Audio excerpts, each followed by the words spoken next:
Welcome to episode 33 of the One Life Church podcast, where we talk about things from One Life Church, but ultimately things we think could relate to you and your one and only life. My name is Sarah Inman, and I'm joined, as always, by our lead pastor and co-host, Brett Nicholson. As always. That's right. And that's how she introduced me in our West Side campus the other day. And instead of the pastor, I am the podcast partner here, which I prefer, actually. It was pretty good. I had someone say behind me, "You've been downgraded." I said, "No, not really. I think it's an upgrade. I like it." It was fun. Yeah, I kind of did that on the fly. I didn't plan That's on right. that. It was good. It worked. It worked. It was a fun day. It was a fun day hanging out. It was. We there. had a blast at our West Side campus yesterday. It was really good. Yeah. And so we are in a series called Common Chaos. We're talking about things that we think can relate to anyone, regardless if you're a person who would consider themselves a person of faith or not. I think we all deal with certain kinds of chaos. And the three that we're kind of focusing on are relationships, addictions, and stress in general, which I think everyone kind of can relate to in some way. And so we've also been doing something on the podcast since the beginning of the year. We've been bringing on people from the community who are influential and being a part of making change and helping build a great city. And so today we get to kind of combine those, and we get to talk to our friend Joey Davenport. So Joey's joining us on the podcast today. Thank you. I'm excited to be here and look forward to having a healthy discussion. Yeah, it should be fun. Healthy discussion. Yeah, that's right. No, should I be scared now? No. That's right. It hadn't come up before. Oh, awesome. And so first, we just want to let people know a little bit about you, Joey. Tell us a little bit about you and some of the things you've been involved with. Well, I attend One Life Henderson, live in Henderson, work at Hilliard Lines for 22 years.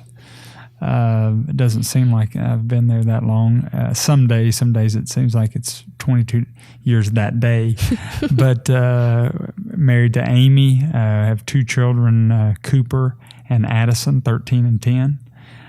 They love One Life and love my son's now in the middle school area and really has thrived in that. That's awesome. Being separated, if you will, to across the street and having their own service. So that's been exciting for us. I grew up in Seabury and was a lifelong member of Seabury First Baptist Church, and all my family goes there. So watched One Life from the very beginning, tried to support it even when I didn't go there, with some volunteering there some, financially, what we felt passionate about and prayed about. So haven't been going to One Life a long time, a few years, but have been there since the very beginning. I was excited and knew it was something that was needed here in the tri-state and what One Life does globally. So yeah, before you officially went, weren't you leading a men's Bible study or something that was attended by most of the men over there or something? That was always my impression. Well, it was, and then I was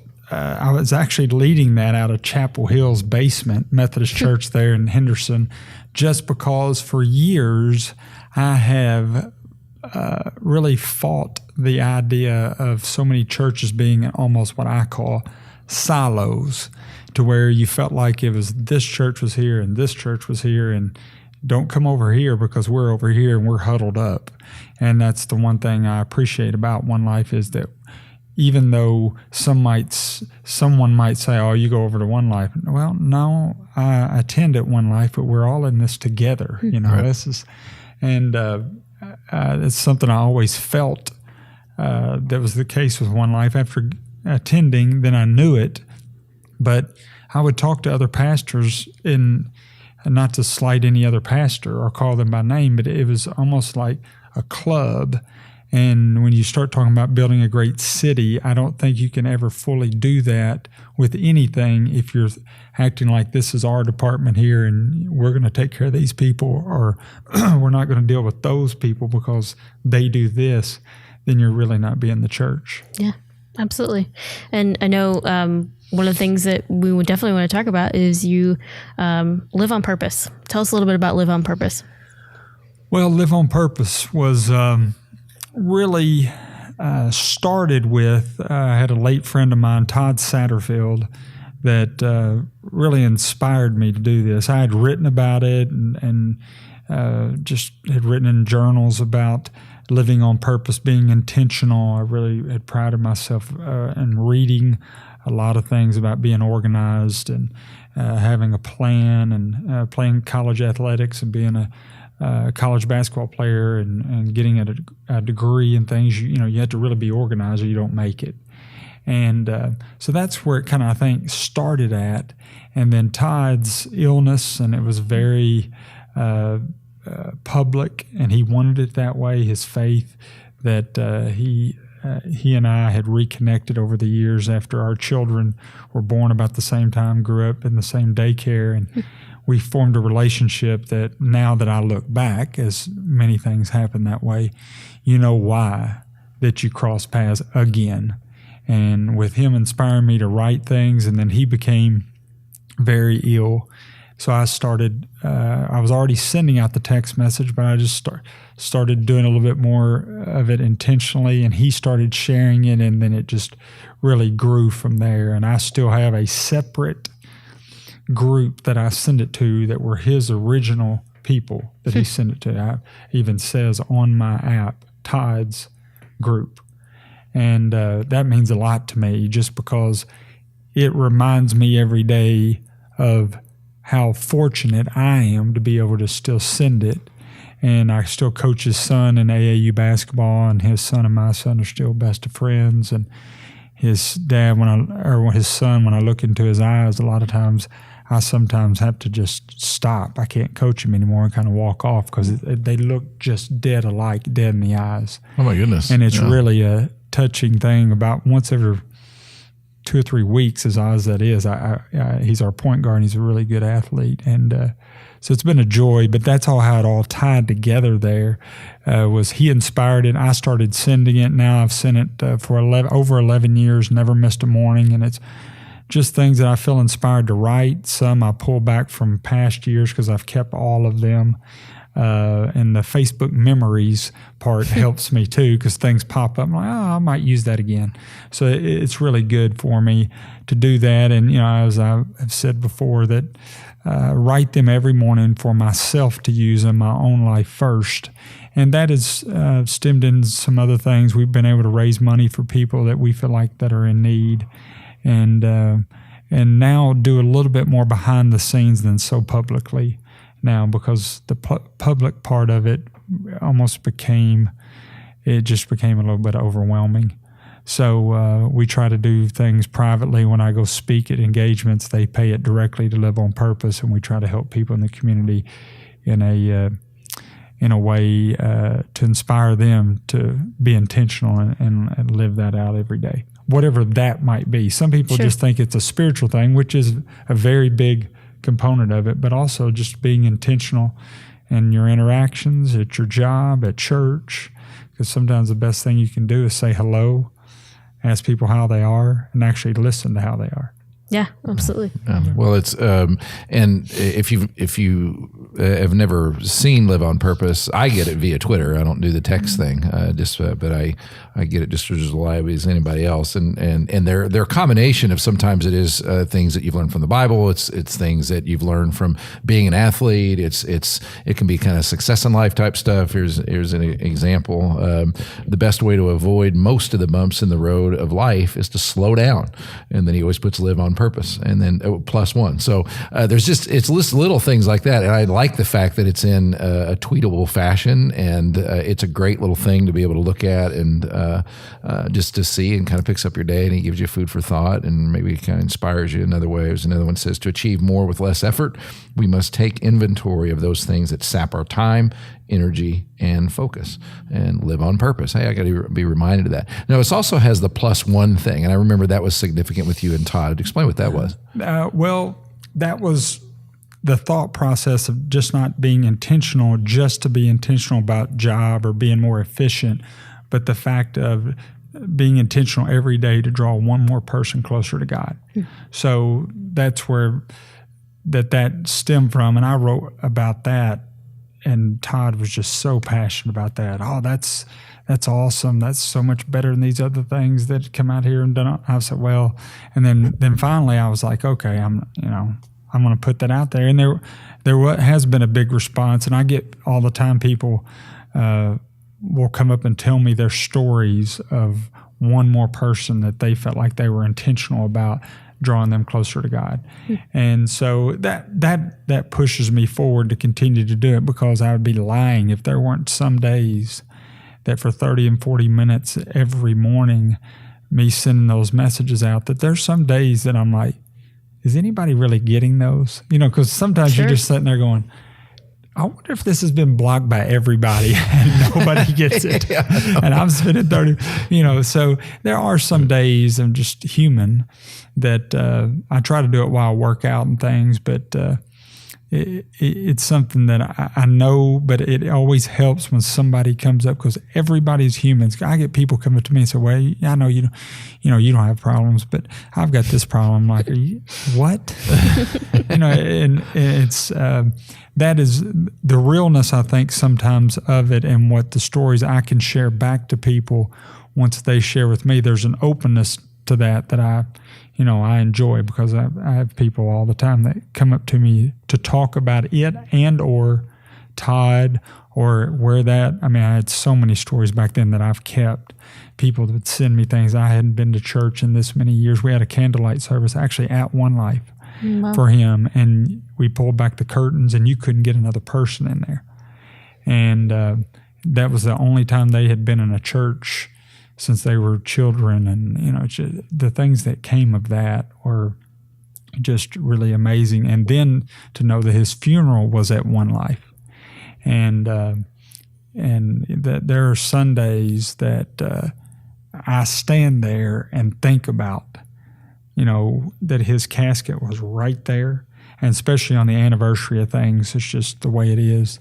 And the last time his anniversary of his death came up, his son comes to church with us every once in a while. Sure. He came that Sunday. I had forgot all about it. We're standing there. I'm like, all right, it's amazing. And, I'm now, his son's 13.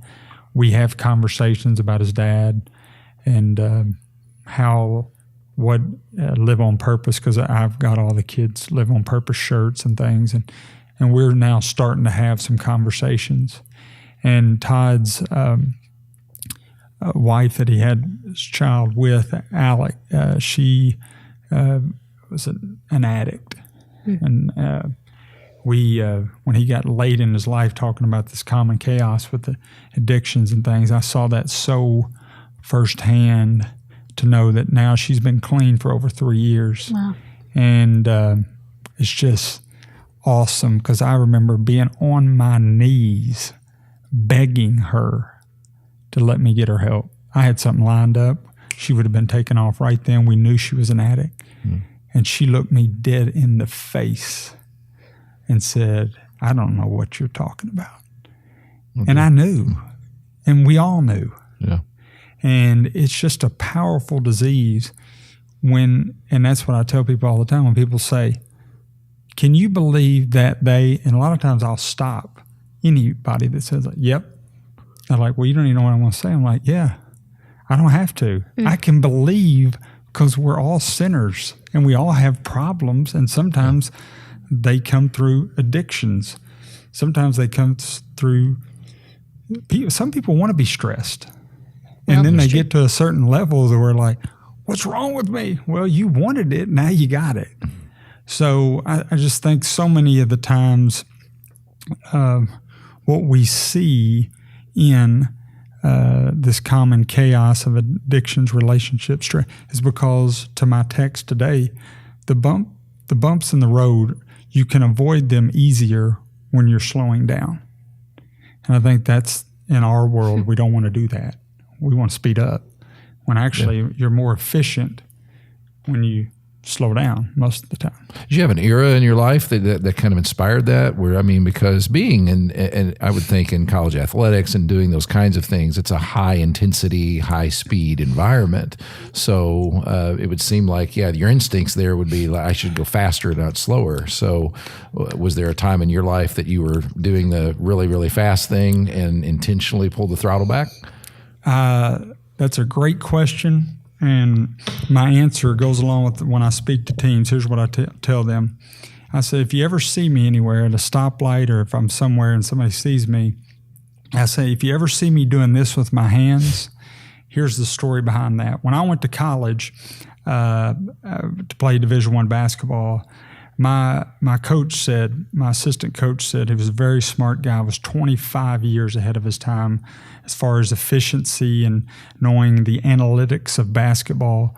And he came to me, took me in on a board and wrote a bunch of analytics on the board. And he said, you know what, you could be really good.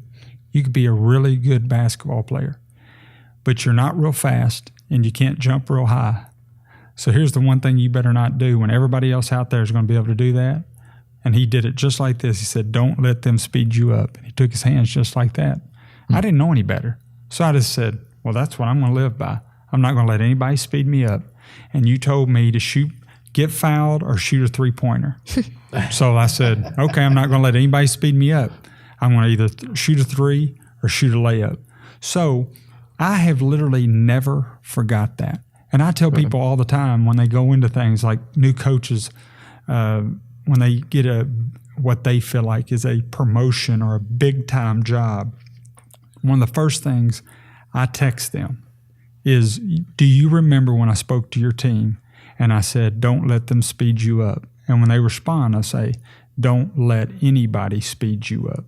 You're there because you're good enough. Don't do things because everybody else is out here saying, oh, you got to do this and oh, you got to do that. No, you have to slow down and be more efficient, because what he showed us in college was the more times we passed the ball, the better off we would be and the more points we would score. Now, it's hard for you to believe that.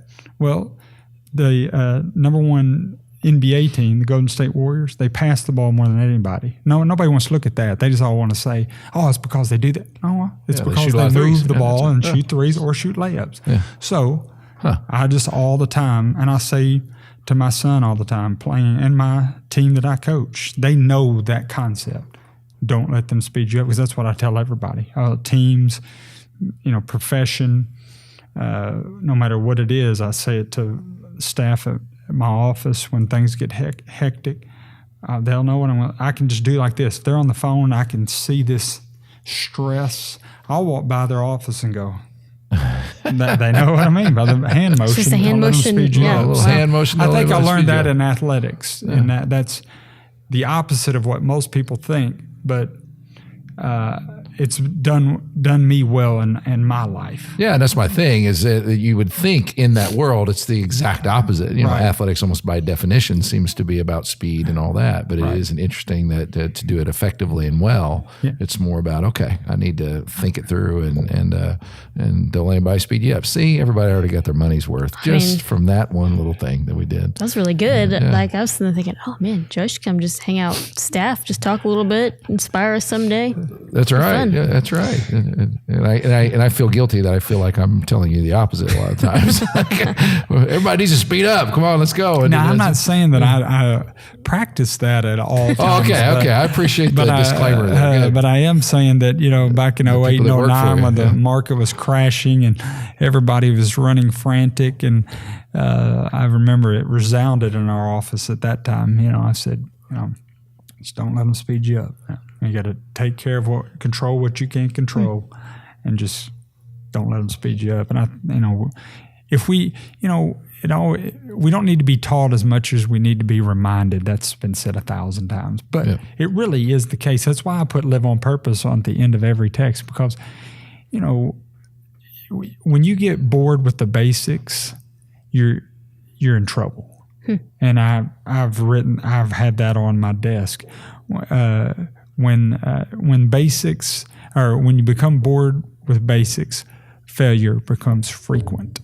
And I really believe that the basic things that we do, if we don't stick to the basic things that we do, and it's one of the reasons why I send out the message every day, because it's a daily reminder to me of the basics. Because we want to think there's all this new thing and all that new thing and this, and there are many new things, but the basics to pretty much everything, and I tell my kids this almost every single day: speak and get spoken to. That's one of my resounding messages when they get out of the vehicle. Speak and get spoken to. And I tell them all the time, anybody can, speak after somebody says, you want to be the first person to speak going down the hall. So when you see that teacher, I don't care if my daughter's 10 years old, she meets a teacher coming down the hall, I want her to speak to that teacher first and get spoken to. I did an experiment at Sanford. I go there where I played college basketball. I love the place. And I go back and speak ever so often there to different groups. And I was down there and had a suit, bow tie on, walk around with my coffee. And I thought, I'm going to do an experiment. So I walked around while people were going to class, not during the summers, during regular class session.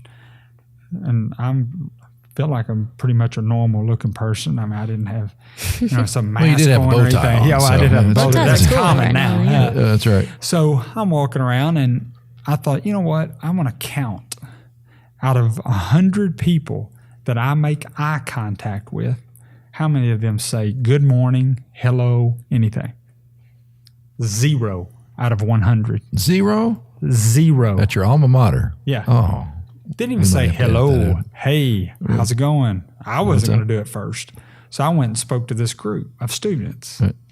And I said, I don't know if any of y'all were in that. If y'all saw me walk around, and a couple of them are getting a little squirmish, I think. But I said, do you want to separate yourself in this big world you got to go into? Speak and then get spoken to. Because communication is what's going to be the separator of getting a job and doing something in life that you would feel that you would be proud of. Mm-hmm. Yeah. And as you're saying that, I don't know, just kind of clicked with me. I think so often, even in any world, any job I've been in, we're always looking for like, if we just had this would be better. If we just did this, we'd have more people involved in that. Or, even in the church world, we'll say like, if we just had this form or this graphic or this, from the creative side, that's what I get a lot. And it always goes back to, but if you have the relationship, if you know the person, if you talk to them, if you speak to them, if you get to know what's going on in their life, you're much more likely to connect someone to what you hope they get connected to anyway. And so I think talking about relationships in general, you've mentioned a couple times talking to some teams and coaching. How'd you get involved in some of that? I mean, just being able to go around and speak, and some of the people you've been connected to. You told us a little bit of a story of a coach before we started recording earlier. So I was blessed to have a very good high school career, be an all-state basketball player. Then I went on to college and was able to really set a lot of records in college and things. God blessed me with the skill. Really, I tell people all the time, it wasn't the skill, because I never dunked a basketball. I can't even spin the ball on my finger, but I don't know why you would do that anyway, because you can't do it in the game. But, that's a really good point. Exactly. I feel a lot better that I can't do exactly. that. Oh, okay. So I always say God gave me the ability and the discipline to practice. That's what he gave me, because that's what I did. 5:30 in the morning, before I could drive, I was driven to the gym by my grandfather, who was our next door neighbor. And it's just what I did every day. I mean, God gave me the ability to repeat things over and over, and that's just been through my life. I never became bored with the basics. And so once I got into college and had a career that was a good career, those coaches that coached against me are now some of the biggest names in basketball. So they remembered me. So when I'd send an email or something, they'd see my name on there, they'd respond. And then through social media, Twitter, Facebook, all these different things, we've reconnected. And then I'll go to speak to a group, and then they'll tell somebody else. So it's kind of just opened up from there. And I tell that to teams. I've had 3 jobs in my life. I've never used a resume yet. Wow. 3 jobs. And the reason why was because the relationship was already formed, that they said, boom, you're hired, college basketball coach. Boom, Merrill Lynch hired me here in Evansville. I never showed my resume because my college roommate's brother-in-law was the #1 financial advisor in America for Merrill Lynch. So I showed up here. The guy walked in and said, what day you want to start? I had my suit on, had my binder, my resume was in there, perfect, And he's like, what day you want to start? I'm like, what? How do you know this guy? And I told him how, and I pressed the guy, and the guy recommended me for the job. Wow. Before I could take that job, I'm going to condense the story, but before I could take the 3rd job, it's because of basketball. I was an 8th grader. I started varsity basketball. I played against Henderson County. I was from little old Webster County, and this guy saw me play, and he nudged his wife and said, "That kid is 100 pounds soaking wet. He never turned the ball over, and he dominated the game. I'm going to hire that boy someday." 5 years removed, we played Henderson County, and I scored 36 points. I might have cheated at the end and grabbed the guy's jersey and pulled him over on top of him. The guy landed on me. They called the foul. I made 2 free throws with no time on the clock to win. Oh my gosh. He told his You wife. can do that? I didn't know you could do that. Yeah. You're not supposed to. You're not supposed to. Okay. And now the real truth comes out. Exactly. There's so many fans wondered about that. Yeah, exactly. Nobody ever remember it, but I do. The guy who pulled on top of me still remembers it. I see him. But then 5 years removed from that, I graduated from college, walking down the street at the Tri-Fest that was just this past weekend in Henderson. That guy stopped me. He said, "What are you doing back here?" I said, "I just got a job at Merrill Lynch." He said, "You're not going to work at Merrill Lynch. That's in Evansville. You're coming to work in Henderson for Hilliard Lyons." I said, "What's that?" He said, "You're getting ready to find out." We walked back down to the office. He gave me a test. I took the test. He said, "Come back tomorrow," which was Saturday. He said, "Come back tomorrow. I'll tell you how you did, and we'll go from there." I said, "Yes, sir." I don't even know the game. I go home. My parents are like, "Do what?" I'm like, "I don't know. I just feel like that's the right thing to do." So I go back down there. He says, "Come on in."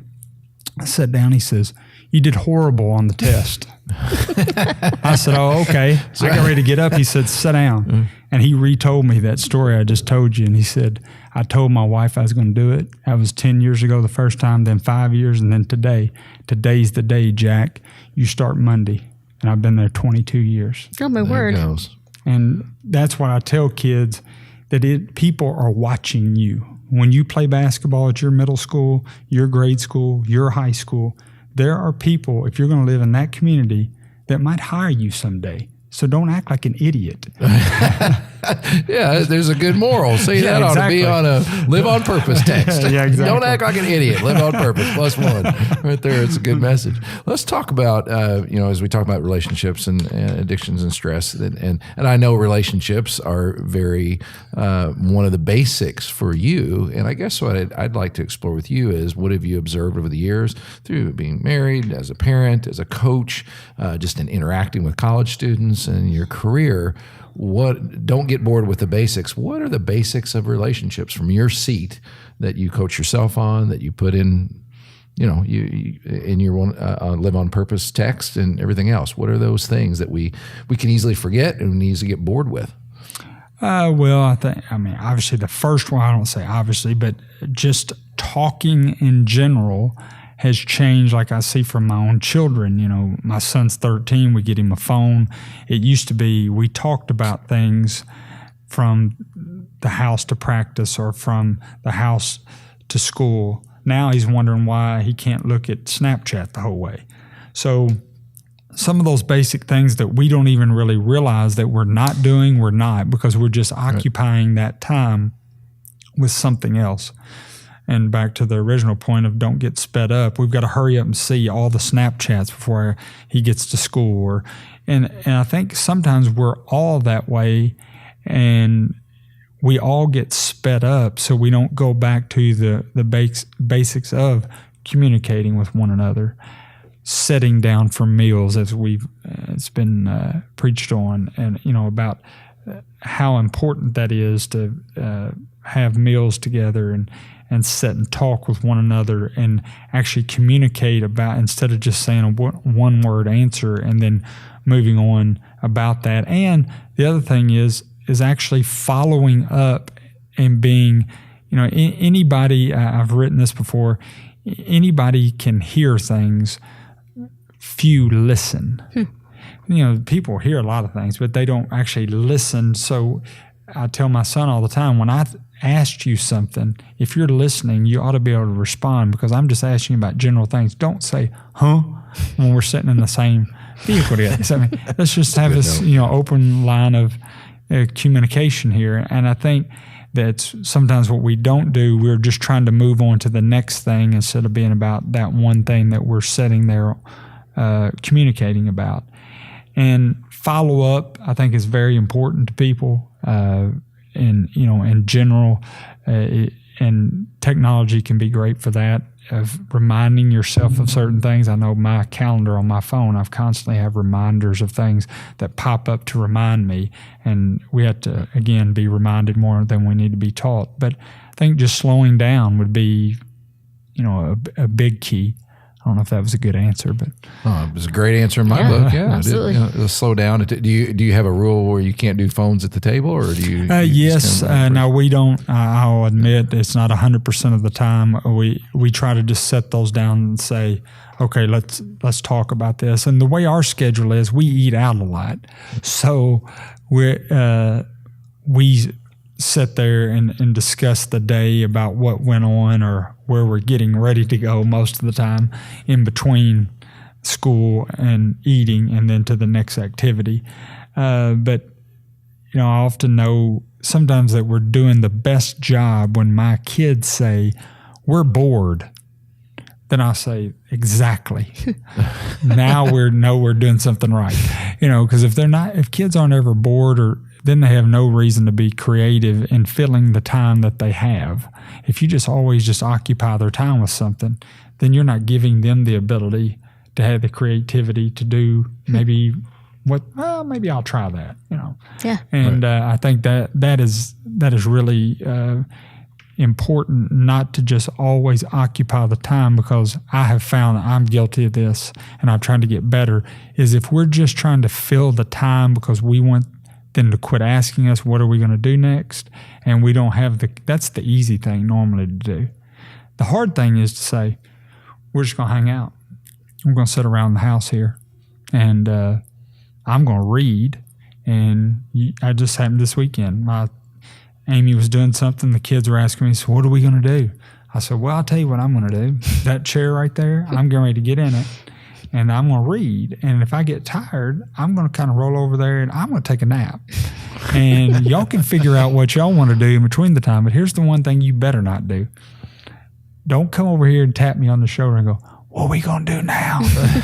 Don't do that. So for the next 2 hours, y'all figure out what you're going to do. And they did that because they were scared that I would get upset and I'd cut them off and not, let them, something horrible like take their phones away. Take away Snapchat, right? Yeah, exactly. Yeah, that's right. So actually to my son, the one thing I can always say to him, he's big into shoes, all the different Nikes, Yeezys, all this stuff. So I'll say, I'll tell you what, you won't wear those shoes for the next month if you do X. It pretty much takes care of it. He's all about his shoes. That's all about the shoes. You always got to know what they're about. Yeah, that's a good point. It strikes me, we touched on this a little bit, but I'd like you to kind of cycle back to it. In the world of college athletics, you played and you also do speak. I don't know if we mentioned it formally or not. You do speak to different teams and you're invited to do that. And so you're in that world.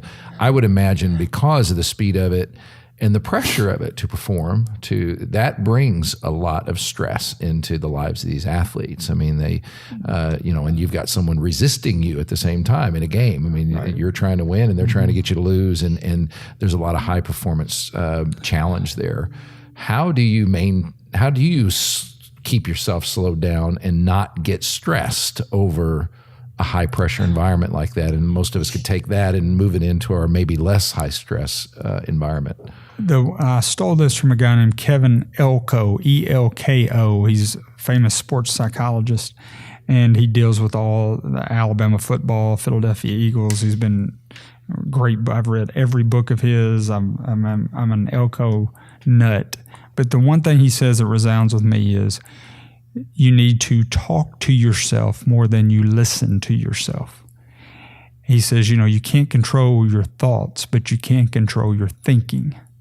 And that is powerful to me, because if we sit here and listen to ourselves on a spiritual side, most of the time that can be the devil trying to get into our minds and going, you're no good, you can't do that, you're terrible, you can't, if you hit 2 or 3 shots, oh no, don't shoot anymore, your percentages will go down, any number of things. But is where we can be saying, I am good enough. I'm going to figure out a way here to make this right. I'm going to get better. an incoming call from a client. I always talk to our staff about this. The phone's ringing. You know the person's on the other end didn't get their check, and they're upset because their check's a day late. You can't answer the phone thinking that person's going to be upset. You have to stop and talk to yourself before you answer that phone. Get yourself in the right state of mind to combat that, to say, we're sorry. It was mailed. We can't do anything. We have to find a way to talk through that. And I think my simple answer would be, not in a weird way, but self-talk rather than self-listen, he writes about, is so powerful. And I agree with that. And I find myself doing it. Like, don't let them speed you up as I'm getting sped up. So I think it's very important that we talk to ourselves more, especially if we're reading, praying. It's a form of prayer, really. I mean, you can, in your communications with God. That's what I think people get so caught up in. And I talk to our kids about that when they're praying about, we have them pray for the meals and things. And, I said, prayer is not weird. Society has made it that way. But you don't have to have your eyes closed to pray. You can have your eyes open. You can be anywhere. And you need to buy into that in your life, that's the way it is. You don't go to church and that's where you pray. Or we don't pray because we sit down for a meal. Yeah, those are good places to do that. But don't make it so ritualistic that you say, oh, that's where we do that. Well, no, we don't do it over here, but no, we're going to do it here. And I think that's important. I won't say a form of prayer, but the self-talk and the communication sometimes, is just calling on the name of Jesus is calming. Yeah. So I just think it's very important not to just hear our thoughts and go with those, is to talk ourselves through it. And that's hard to do because there's a form of discipline in that. Yeah. And it strikes me, too, that it's interesting that the Psalms that kind of shed light on, for me, just when you think about how the Psalms communicate, many of them are direct prayers, but many of them are announcements. Their worship is a form of saying things about God, saying things about life, saying things about yourself that are true according to God's word. And so most of us, we think in terms of direct, I'm talking to God about something, but you can actually the Psalms are filled with a form of self-talk, and it's pronouncement over the congregation. These things are true, as opposed to the thing that you're going through your head. So I like that. I thought, what was it? Name the coach again? The guy's Kevin Elko, ELKO. Okay. You can get on his website, Monday Morning Cup of Inspiration. Every Monday morning, he sends out a 5-minute podcast. And my son and I listen to it every single Monday morning. Then we discuss it. What's he talking about? How are we going to live through that? This week's is I use this with teams all the time. You're not a natural born winner. You're not a natural born loser. You're a natural born chooser. It's your choice in life that makes a difference. You got to choose to be that. People aren't born as a loser. People aren't born as a winner. People say that, oh, they're a born winner. No. They're a born chooser. Yeah. They chose to do what it takes to put them in a position to be a winner. Yeah. And we talked about that on my son this week. Really, he was like, yeah, that's what you say to those teams. I'm like, well, at least you were listening a little bit. And I often, before I talk to teams, I just say Kevin Elko's name, because I say, I'm not going to stop every time I use a blur. But I said, I read a guy named Kevin Elko, and then I go in, because he's got so many phenomenal one-liners. He's a Christian. He talks on his podcast about, he ties it to the Bible a lot in ways that I'm like, my gosh, that's so good. So, yeah, he's been given a true gift, and he has shown how those things, I know enough about him to know when I see these teams succeed, I hear their players talk, it's him. Because he has been with the team so much. Yeah. I mean, you hear Nick Saban talk his success at Alabama. Kevin Elko and him talk twice every week. Wow.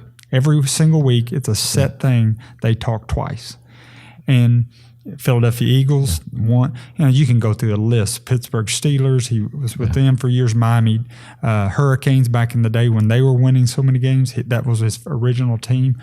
And he just talks about that. He's like, I'm not telling you that I was the one that did that. I'm just telling you there's substance behind talking about things and talking yourself into things in a positive way and having the vision, he calls it a vision for victory. Yeah. Because if you can't see it out there as something you want to attain, you're never going to work hard enough to actually get there. If you're just trying to go out there and say, I'm going to try to get better today, that's one way to do it.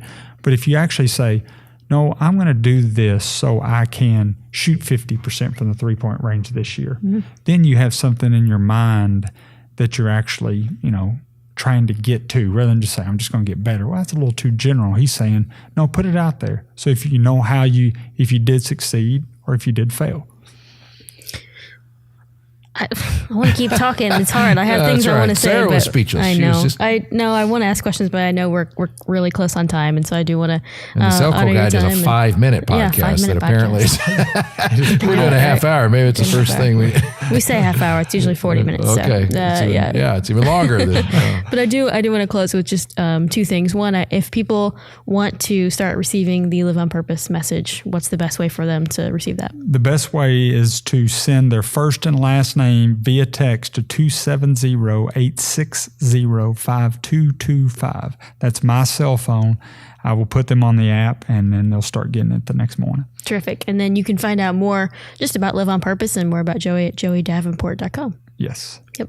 And then the last question I kind of want to close with, because we do have you here, and you've talked multiple times about being in Henderson, and we've been talking about community and some of the great things going on. It doesn't have to be but like, what's one of your favorite things or one thing about Henderson that you love and something that you want other people to know?